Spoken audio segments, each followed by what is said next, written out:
Alright, good more earnings everybody. My name is Warren Trinidad and I want to congratulate everybody. Alright, sa grupo ninyo, sa grupo ng NIOS. Congratulations on your 9th anniversary. Alright, sobrang nakakatuwa kayo kasi again, umabot kayo ng 9th year. Of course, di lang 9 yan, 10, 11, 12, so on and so forth. So lumalaki ng lumalaki yung negosyo, lumalaki yung grupo nyo. Nang dahil yan siya syempre sa inyong pinaka-upline na si Upline Raymond Lumabad. Of course, isa sa mga malupit yan, isa sa mga kumpare namin yan. Alam namin kung paano magtrabaho yan. Alright, ang swerte ninyo sa mga uplines nyo, lalo si Upline Raymond tsaka si Upline Jen Lumabad. Isa sa mga kilala namin na talagang sobrang sipag. Okay, kasi again, isa sa mga swerte talaga sa mga downline yung pag ang upline masisipag talaga. Alright, grabe talaga pag nagbibigay ng sistema, gumagawa ng program para sa grupo nila para madaling magtagumpay yung mga grupo nila. Kaya again, no wonder ang dami yung nagkaresulta. Congratulations sa mga nagkaroon ng auto na. Congratulations sa inyo.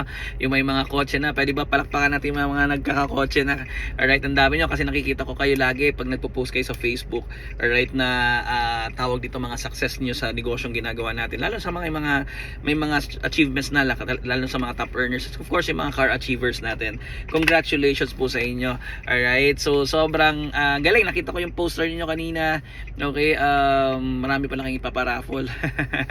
Okay, grabe, congratulations. Sobrang nakakabalik yan, kaya abangan nyo po yung mga paraffle ninyo. And of course, congratulations din sa lahat ng mga awardees for tonight. Alright, sa awardees nyo ngayon, congratulations sa lahat ng top earners. Okay, ano yan, gawin nyo yung stepping stone kasi itong mga grupo natin na kailangan nyo talaga gawin, talagang every time may mga events kayo, kailangan mag-hit talaga kayo ng mga awards, lalo yung mga top earners, alright, yung mga achievers award na yan, i-hit nyo kung anong mga awards na binibigay sa inyo ng uplines ninyo, i-hit nyo po yan kasi bakit? Again, that's our training ground. Kasi darating yung panahon, okay, isa ka rin sa ma-awardan ng buong company natin sa Uno. Alright, we started from like that, nagsimula rin ako, okay, nang ganyan din na nag-hit ako ng mga maliliit na awards. Eventually, hindi ko na mamalayan ang lalaki na ng mga awards na natanggap namin. Alright, kaya nga again, ayan, pakilala mo na pala ako. My name is Warren Trinidad. I'm one of the Hall of Famers of the company. I started way back when I was 24 years old. That was year 2006, 2007. And right now, it's 2024. So basically, kayo na lang mag-add. Ayoko nang mag-add. Tumatanda na po tayo. But you know what? Yun yung kagandahan sa negosyo natin. Kasi bakit again, maraming nagsasabi sa amin, Warren, tatagal ba ang negosyo? Tatagal ba Uno? Opo, tumagal na po ang Uno. Okay, 18 years na po tayo. Very solid. Alright, patagal na patagal, pasolid na pasolid, palupit ng palupit yung negosyo po natin. Ang dami ng mga challenges na nangyayari pero ang ating kumpanya na nanatiling namamayagpag. Kaya nga again, okay, sa mga first timers, sa mga bago pa lang na nagsisimula sa negosyo at iniisip baka hindi tatagal ang negosyo natin, maniwala kayo sa akin, tatagal. Nakatatlong anak na po ako dito. Nakatatlong anak na ako, isipin mo, alright, tumanda na kami sa negosyo namin. But then again, yun yung ganda kasi bakit? Madaling kumita ng pera eh.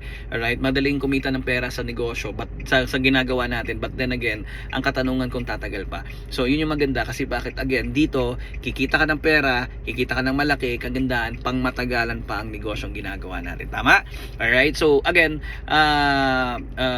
ako, mag-share lang ako ng konti, okay, para at least mag-guide din po kayo kasi isa sa mga trabaho po namin as mga coaches, mga mentors, lalo kami mga Hall of Famers, is to guide our next batch of multi-millionaires. Sige nga, pwede bang tumaas ng kamay yung mga yayaman sa negosyong to ngayong taon at 2025, di ba? Alam mo, lagi kong dinideclare lagi yan every time na sinasabi ng mga coaches, ng mga mentors, taas kamay, gusto mo yumaman. Okay, nataas talaga ako ng kamay kasi bakit again dinideclare ko. Alright, kailangan pumasok kasi sa utak ko kailangan pumasok sa mind ko na kaya kong mag-succeed sa negosyong ginagawa natin kasi you have to understand, lahat ng bagay nagsisimula talaga sa utak.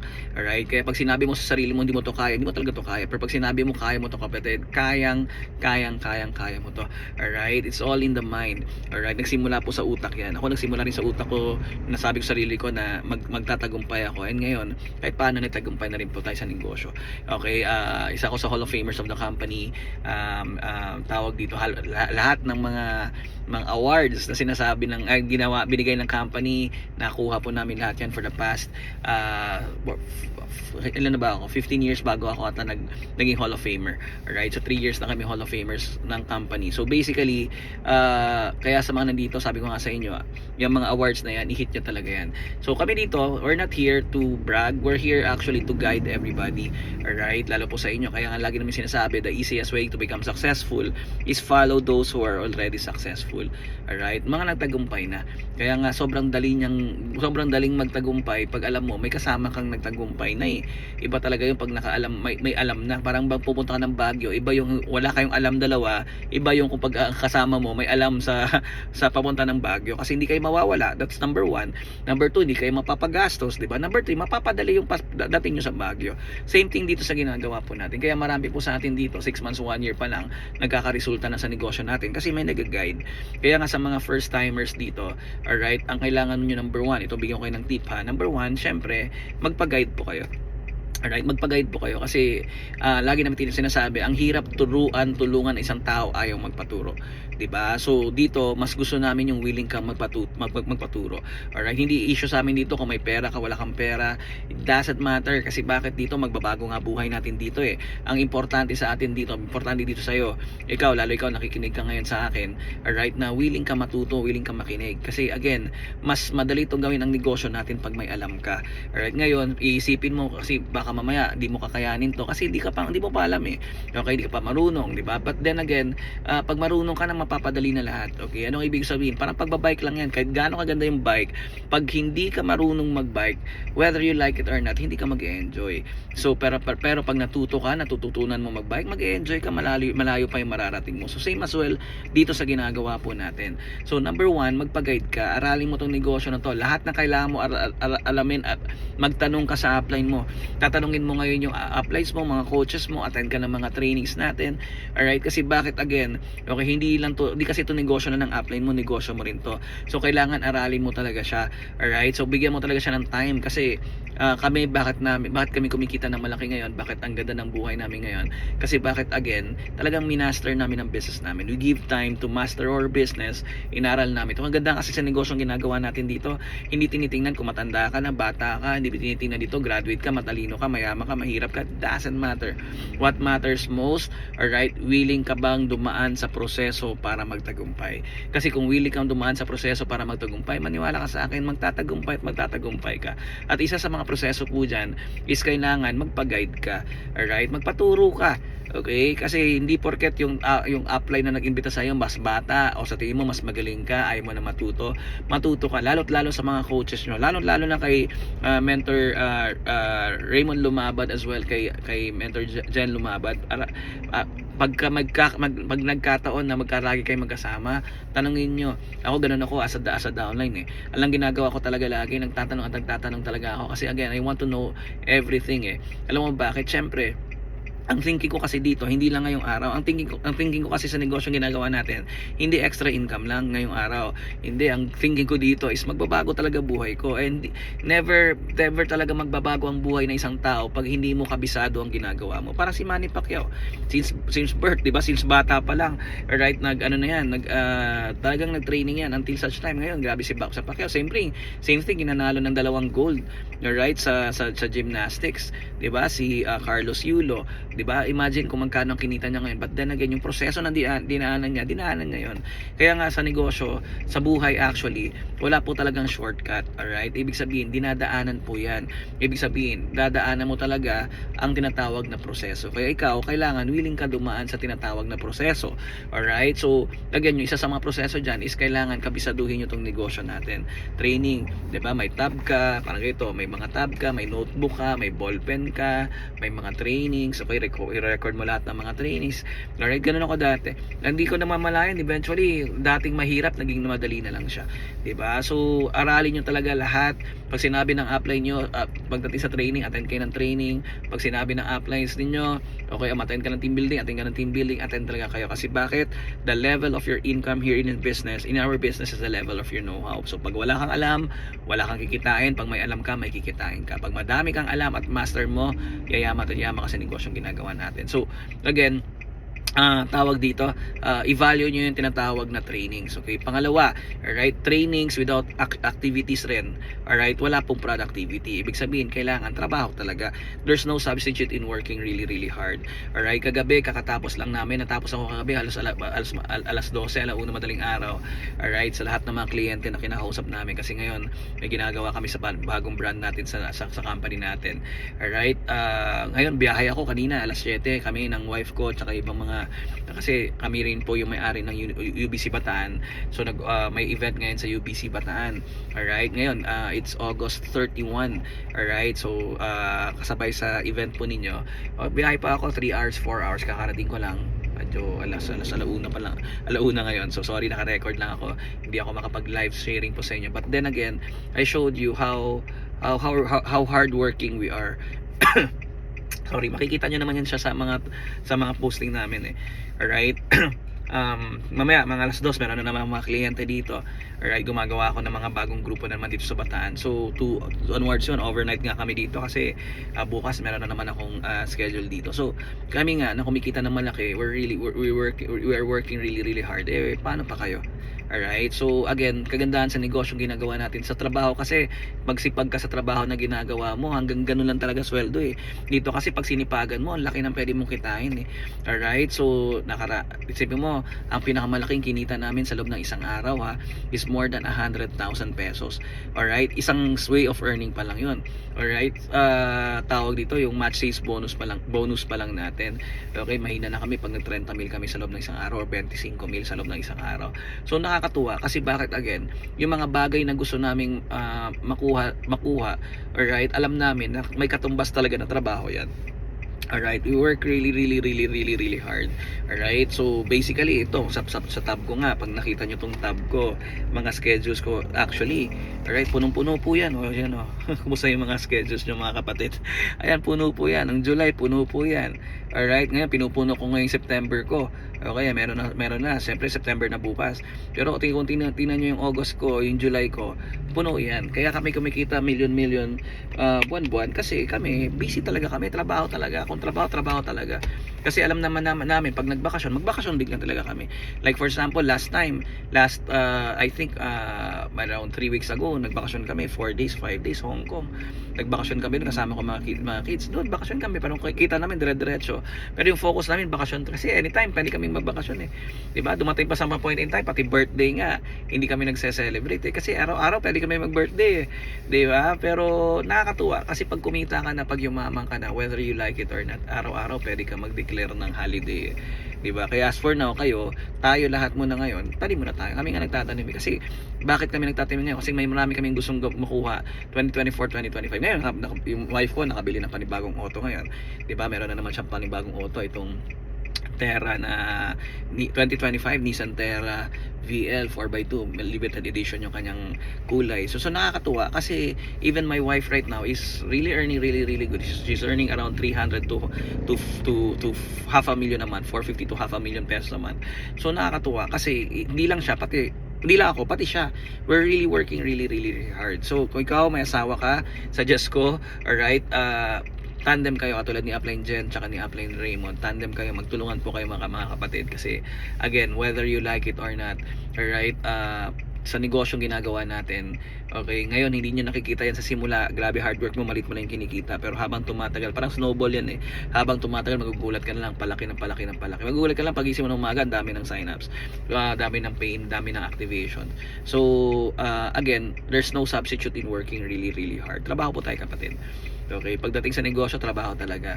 Alright, so again, sulit to ang trabaho natin dito, kasi ang tanim nyo dito 3 to 5 years time, sulit to. It can really change your life.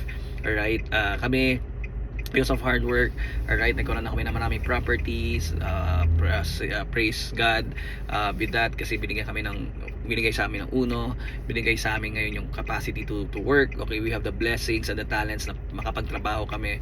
Alright, kasi for me, kung kumpleto yung dalawang kamay mo, kumpleto yung dalawang paa mo, may utak ka, nakakakita ka. Okay, that's the blessing. Actually, blessing yan ng Panginoon. Okay, gamitin nyo po yan. Trabaho tayo, kapatid. Okay, sabi pa ng Panginoon, di ba? Huwag pa kainin ng tamad. So, again, merong oportunidad na binigay sa atin ng Panginoon. Ang kailangan na lang natin trabahuin na lang talaga natin siya. Alright, kami tinabaho natin. So, yun, nag-average kami 30, 40, 50, minsan 60 pairs a day. Pipik kami minsan ng 80, 100 pairs sa loob ng isang araw. So, pwede na, di ba? May premiere pa, di ba? So, again, sa mga nandito, again, nakakatuwa. So, ngayon, tinan mo, trabaho kami ngayon kasi this coming May, bakasyon naman kami, 3 linggo, May first week to third week, America naman kami, US naman kami. So bakasyon kami doon. Habang magbakasyon ako next year 2025, sabi ko magbabakasyon kami sa May. Hindi pwedeng hindi ako makabuo ng grupo doon sa America ulit. So sa US naman 'yun. So isipin niyo na mabuti 'yon. Ganun kalaki ang negosyong pinapasukan po natin. Alright, malawak po to. Ako, I really love hard work kasi I respect hard work. Kaya ako pag nakakita ako ng mga taong masisipag, grabe saludo ko diyan. Alam mo bakit? Ako hindi ko tinitingnan yung galing. Ang tinitingnan ko masipag ka eh. Kasi yung galing pag masipag kang magluto, gagaling ka eh. Pag masipag kang tawag dito, masipag kang mag-workout, talagang gaganda talaga katawan mo eh. 'Di ba? Kung masipag ka din sa negosyong to, maaaring hindi ka pa magaling, pero naniniwala ako gagaling ka, lulupit ka dito, magkakaresulta kang malupit dito. Kaya work really hard. Alright, ayos ba yan? So, trabaho. Pangatlo, teamwork. Makipagtulungan po kayo sa mga uplines nyo. Okay, makipagtulungan po kayo sa mga coaches nyo, sa mga mentors nyo. Diyan ka lagi makipagtulungan ka kasi walang nagtagumpay sa isang bagay na siya na mag-isa. Alright, lalo sa negosyo natin, walang nagtagumpay dito na mag-isa lang. Alright, may katulong yan, may ka-team yan, magka-team up yan. Alright, sumabay ka sa mga tao, katulad sa mga coaches nyo, sa mga activities nyo sa opisina. Alright, huwag kang mawala sa mga activities, sumabay ka. Okay, huwag kang mawala. Okay, huwag ka papayag na ikaw lang mag-isa. Okay, huwag kang talo dito ang maemosyon. Okay, kaya kung ikaw, syempre tao lang din naman tayo, may problema sa pamilya, may problema sa ganito, etc. But then again, ako swerte natin, meron tayong mga support system, which is our group to guide us, okay, to help us. Ako gusto kong pumunta pag may problema ako, may anong gusto kong umataw kasi mas gusto kong kasama yung mga coaches, mga applies kasi mga positive yan eh. Ibig sabihin, sila yung mga taong maaaring hindi nila alam yung problema ko, but because they are actually optimistic, they're actually positive sa negosyong ginagawa natin, nadadamay ka eh. So again, to cut the long story short, nagugulat na lang ako, gumaganda na ulit yung takbo ng buhay namin. So sabay ka lang. Alright, huwag kang mawawala sa ayos ba yun? Pang-apat naman, syempre, okay, never give up. Huwag ka talaga titigil. Ang talo lang naman dito, titigil eh. Okay, ang talo sa negosyo natin, tumigil. Pag hindi ka titigil, may pag-asa kang umasenso. Alright, laban lang, lalo na maraming mga negative sa labas, 'di ba? Maraming nanghihila sa atin pababa, may mga taong hindi naniniwala sa atin. Normal 'yan. Okay, kahit hindi ka naman mag-uuno, wala na, marami namang hindi maniniwala sa iyo, 'di ba? 'Di ba? Sabihin mo sa mga kaibigan mo, gwapo ka, maganda ka. Hindi sila maniniwala. Joke lang. Alright, so yun yung, alam mo yun, marami talagang tao hindi maniniwala sa atin, lalo sa negosyo natin. But then again, meron mga tao talagang maniniwala sa iyo. Parang nanay ko naniwala sa akin na gwapo daw ako, 'di ba? At least may naniwala sa akin. Joke lang, kidding aside. So same thing po sa atin po dito. Alright, meron talagang maniniwala sa ako. When I started the business, I invited a lot of people. 4 lang naman naniwala sa akin eh. But ngayon, it grew more than 100,000 ang under ng Genealogy Tree ko. So, 'di ba? Laban lang. Okay, parang parang nag-traditional business ka lang, 'di ba? Kailangan mo magbukas ng business. Kasi pag hindi ka magbubukas ng negosyo mo, walang customer. So same as well dito. So whatever it takes, okay, tawag dito, umuulan ba, bumabagyo, hataw tayo. Laban tayo mga kapatid. Okay, ako nga, inuubo-ubo pa nga ako konti ngayon. So, walang pakialam sa ubo. May ultimacy ko lang yan. Ang importante, alright, mabuild ko ng maayos ang negosyo. Kasi, again, lagi ko nga sinasabi sa inyo eh. Alright, whatever na meron tayong mga challenges, pero pag may nakikita ka sa negosyong ginagawa natin, walang makakapigil sa'yo.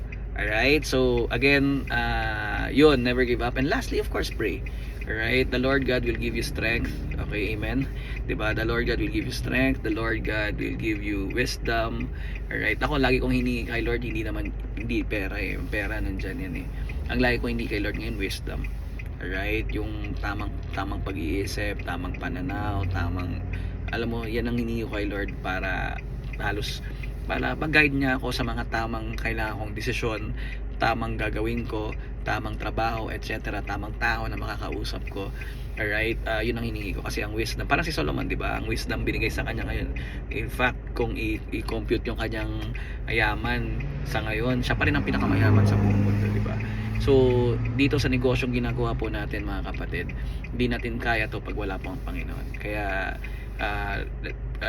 work hard and pray hard. Ayos ba yan? So wag natin kalimutan ng Panginoon kasi binigyan tayo ng opportunity ng Panginoon, binigyan tayo ng lakas. Alright, so sa Kanya galing yan. So wag ka lang, just pray, never give up.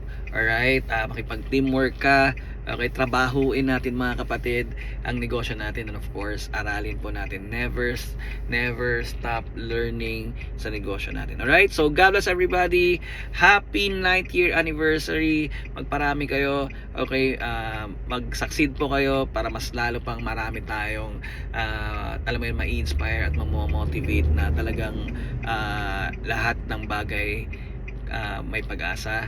Okay, lahat ng pangarap natin pwede talaga makuha. Alright, so God bless, have a great day, love you guys, more power, happy 9th year anniversary in this Warren Trinidad, more power, God bless po.